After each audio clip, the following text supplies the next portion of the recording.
Habang nagkakagulo ang mga tao sa simbahan ay saktong dumating si Shaira na makakita siya ng pagkakataon ay nilapitan niya si Christy at tinutukan niya ito ng baril. At nagulat ang mga tao at ang iba ay nagtakbuhan palabas ng simbahan.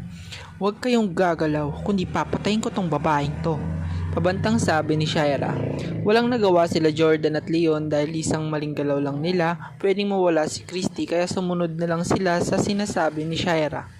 Lumabas sila Shaira at inutusan niya si Christy na magmaneho. Hanggang nung nasa kalsada na sila ay ginugulo ni Shaira si Christy sa pagmamaneho nito hanggang mabangga sila sa puno.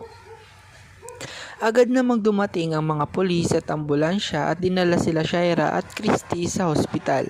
Makalipas ang ilang oras ay nagising na si Christy at maayos na ang lagay nito. Tuwang-tuwa at umiiyak sila Jordan at Tori na makita nilang nagising na si Christy. Maya-maya ay nagising na rin si Shaira.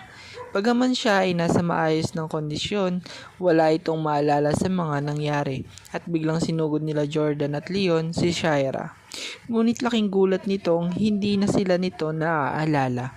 At dito na sinabi ng doktor na nagkaroon ng amnesia si Shaira dahil sa malakas na pagkabagok ng ulo nito.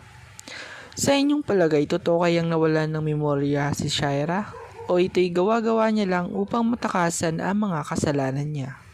At yan ang ating pagkakabangan sa lalong tumitinding mga eksena at kaganapan sa Asawa ng Asawa Ko.